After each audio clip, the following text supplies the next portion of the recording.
Unang balita.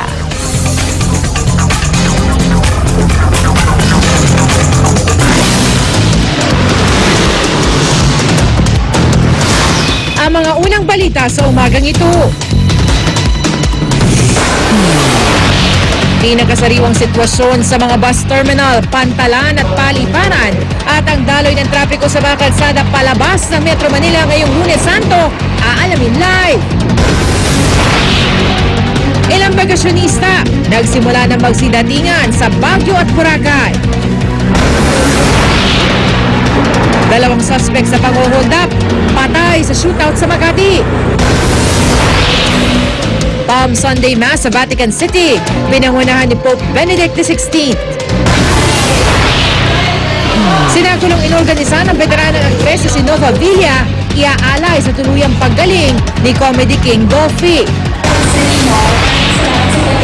Bella Padilla, Raisa Sinon, Era Madrigal at Mike Tan, pinagkaguluhan sa Kapuso Mall Show sa Bohol.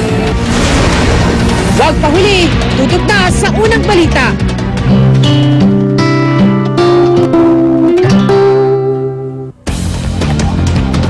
Mga kapuso, banayad pa ang daloy ng trapiko sa North Luzon Expressway ngayong Lunes Santo. Inaasahan naman ang puso sa mga motorista sa mga susunod na araw. May live report si Lavan Yuver. Love. Tama ka, Igan, no?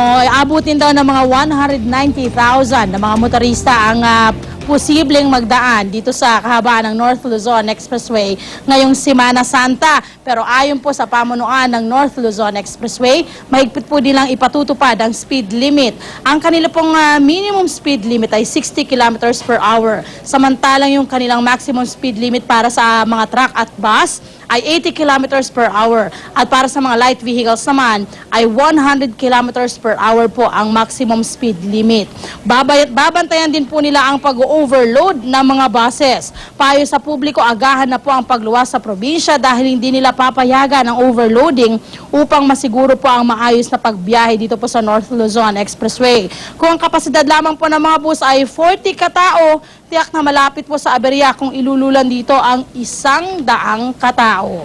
Okay, para naman po sa mga mag-aalala kung sila po ay magkakaroon ng mahabang pila sa mga toll plaza, asahan nyo po na bubuksan din ang mga spare lanes sa Balintawak at Mindanao Avenue at pati na rin po ang Dao toll plazas. At sa SCTEX naman, maglalagay po ng manual lanes sa Tarlac at Tipo exits. Ang hotline numbers naman po na pwedeng tawagan kung sakali pong magkaroon kayo ng aberya o kung may mga question po kayo na gustong itanong, pwede nyo pong tawagan ang mga numerong ito sa North Luzon Expressway 0258089110 or 35000. Sa SCTEX naman, pwede ho kayong tumawag or mag-text sa 0920-967-2839. Ito po ang daloy ng trapiko ngayon sa kahabaan po ng Balintawak Cloverleaf. Nagkakaroon po ng mabigat na daloy ng trapiko yung mga patungo po or papasok ng EDSA at patungo ng A. Bonifacio. Yan po yung nasa kanang bahaging lane. Ang kaliwang bahagi naman patungo ng norte ay wala hong problema sa mga oras na ito. Yan muna ang pinakahuling update mula dito sa North Luzon Expressway. Balik sa iyo, Igan. Maraming salamat, Lavan Yuver. Puntahan naman natin ang South Luzon Expressway kung saan daraan ang mga motoristang papunta naman sa mga probinsya ng Laguna, Batangas at Quezon. May live report si Jay Sabale. Jay? Pia, hanggang sa mga oras na ito ay maluwang pa rin ang daloy ng trapiko rito sa South Luzon Expressway. Kahit may konting pag-ambon ay hindi pa rin daw wet road condition ang mga kalsada sa highway. Ang mga hotspot areas na Calamba Toll Plaza at Santa Rosa Plaza ay nananatiling maluwang. Kung sakali man na mapuno ang Santa Rosa Plaza at kayo ay papuntang direksyon ng Tagaytay ay maaaring mag-exit ng AVI Toll Plaza na may toll gate charge mula Nichols na 186 pesos. Ang toll charge naman mula Nichols hanggang Calamba ay 214 pesos pa rin. Paalala po sa mga motorista, ang pinakakaliwang lane ay overtaking lane lamang at ang pinakakanan ay para sa mga mababagal na sasakyan. Ang speed limit dito sa SLEX, 60 ang minimum speed at 100 ang maximum speed para sa mga kotse at 80 naman ang maximum speed para sa mga bus at truck. Meron naman 7 patrol vehicles, 2 ambulansya at 4 na tow trucks ang nakakalat sa buong highway. Ang mga ambulant tellers ay nakahanda naman sakaling kailanganin. May mga tech na tao rin na nakahanda 24 hours just in case may malfunction sa mga toll plaza. Samantala, mula alas 6 ng gabi kagabi ay may 9 na nahuling motorista rito. 3 para sa reckless driving, 4 na may defective tail light, 1 na may defective headlight at isa para sa excess passenger. Para naman sa mga may katanungan na motorista, maaari kayong tumawag sa 0908-880-7539 at 049-508-7539. At maaari din kayong mag-log on sa www.mtdsltc.com. At Connie, hanggang sa mga oras na ito ay maluwang nga ang trapiko dito sa South Luzon Expressway. Connie? Maraming salamat, Jay Sabale. Tagsa na rin po ang mga pasahero sa NAIA Terminal 3. Paalala lang po sa mga babiyahe, huwag na magdala ng mga bagay na pinagbabawal para hindi maipit sa maigpit na security inspection. By live report si Haji Rieta. Haji. Yes, nagsisimula na nga magdagsa itong mga kababayan natin nga magsisiuwian sa kanilang mga probinsya para sa Holy Week dito sa NAIA Terminal 3. Pero paalala naman ng mga otoridad na sana ay sundin ng mga pasahero ang mga pinagabawal na mga gamit na dadalhin sa pagsakay nga ng eroplano. Buong pamilyang uwi ng Cagayan de Oro sinalaling panindigan. Dahil Holy Week daw at bakasyon, sasamantalahin nilang panahon upang mag-relax kasamang buong pamilya. Lahat ng kids. Okay naman sa kanilang bakasyon. Oo. Through the whole Holy Week po ba, ma'am? Oo. Ang pamilyang Aleman naman na ito na 8 taon na nakatira sa Maynila, magbabakasyon sa Mindoro. We love the place. Is it your first time to go to the Mindoro? No, I think 8th time. We've been there very often. Pero kung sila masayang magbabakasyon, dismayado si Roberto Pichay na galing pa ng Amerika. Hindi niya raw kasi may uwi ang lighter na pasulubong sana niya sa mga kamag-anak sa Mindoro. Galing na kami sa Amerika, nakalusot nga ito eh. Dito bawal. Oo, pinagbabawal eh. Kita mo siya dyan, no? Kasama kasi ito sa listahan ng mga pinagbabawal na dalhin sa eroplano, kaya naman itatapon na lang daw nila. Bukod nga sa mga bagay na nandito na ipinagbabawal na dalhin sa eroplano, gaya nga nitong mga liquid na nakalagay sa bote, pati itong simpleng toy gun na ito, bawal din dalhin sa eroplano. Pati nga itong napakaliit na lighter at itong simpleng insecticide, ipinagbawal din ay sakay sa eroplano dahil nagdalaman daw ito ng mga flammable liquids na maaaring magdulot ng aksidente habang nakasakay sa eroplano. Kaya naman payo ng mga otoridad, kung may mga ganito kayong mga bagay, huwag nyo na lamang dalhin nang saguran maiwasan ang anumang aberya. At dahil nga sa mga ganito eksena, ang seguridad sa airport mas pahigpitan pa. Sa X-ray machine na ito, masusing tinitignan nila kung ano ang laman ng bawat bagahe. Ayon sa pamunan ng NAIA Terminal 3, ngayong Holy Week, asahan na raw ang pagdagsa ng mga magsisuwian sa kanilang probinsya.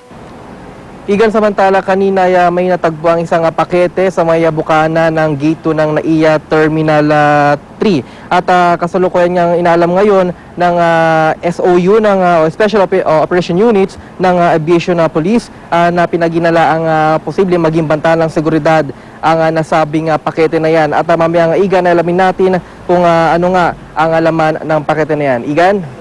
Maraming salamat, Haji Rieta. Samantala, kamustahin naman natin ang sitwasyon sa Araneta Center Bus Terminal. Naroon live si Susan Enriquez. Susan? Good morning, Connie. Puno na nga yung karamihan ng mga bus company dito sa Araneta Center Bus Terminal. Ito yung mga biyahe ng Bicol, meron ho dyan sa parte ng Visayas, gaya ng Samar Leyte at Biliran. At dahil fully booked na nga ang mga bus company dito, yung mga pasahero po na dumarating dito, may mga oras na sila kung anong oras aalis dito sa terminal, yung kanilang mga kinuhang ticket. Sa bus niya si Karen Castro, kanina pa siyang alas 3 ng madaling araw dito, pero hanggang ngayon ay nandito pa dahil anong oras ba ang biyahe mo? 8:30 po ng umaga po dapat alis na po kami rito. Bakit alas 3 andito ka na? Alas 3 ng madaling araw? Para po iwas po kami sa traffic at para eksakto po kami sa pag-alis po ng biyahe mismo. Bakit kung sakali halimbawa kailangan talaga pag yung oras ng alis ng bus mo andito ka na? Opo, kasi may iwanan po kami. Kukuha na naman po kami ng another schedule po. Kung kukuha ka ng panibagong schedule, medyo mahirap na ba? Mahirap po kasi marami na pong tao at punuan na po talaga. So dito na kayo natulog? Wala na pong tulugan, upo na lang po kami. Naupo na lang at hinihintay ninyo, medyo mahaba-haba pa yung oras, pero sabi mo nga mahirap kasi kung maiwan ka ng bus dahil marami din yata chance passenger. Bihira po yatang kwan lang po ng chance passenger po. Mga bihira na lang, talagang tiyagaan na lang kung sakasali dahil lahat ng oras may mga naka-reserve ng pasahero. Opo, opo. Okay, maraming salamat ka. Sige, pahinga ka muna. Medyo mahaba-haba pa yung oras ng paghihintay mo bago dumating yung bus. Okay? Samantala, si Police Superintendent Ramon Pranada, siya po ang hepe ng Cubao Police Station. Sir, kumusta ho ang ating pagpapatupad ng security measures dito? Meron pa ba tayong nakukunan ng mga matatalim at mga matatalas na bagay na talaga namang ipinagbabawal natin kapag bibiyahe? Opo, sa kasalukuyan po, matiwasay naman po at maayos yung ating pagpapanatili ng seguridad. Yun nga po, marami tayong mga nakukumpiska ng mga patalim kasi dinadala po nila sa carry-on baggage sila na dapat po ay nasa check-in nila po. Ano yung nila? Usually, ano yung katwiran ng mga nakukuhanan nyo ng mga matatalim? Sabi nyo karamihan para yung mga baliso, anong katwiran nila? Usually po nakakalimutan na ilagay po dun sa mga bagahe po nila kaya nadadala daw po nila sa mga bag nila.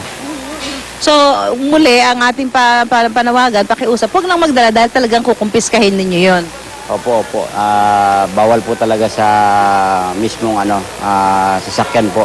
Meron pa ba tayong mga ipapatupad na dagdag na security measures dahil inaasahan ho natin na itong bilang na ito ng mga pasahero ay madadagdagan pa hanggang Miyerkules dahil yung iba, syempre sabi nyo nga, tinatapos ng iba yung mga graduation, yung iba naman sa Miyerkules na lang dahil ang susunod na Monday naman ay holiday. Meron pa kayong mga ipapatupad na mga dagdag na security measures?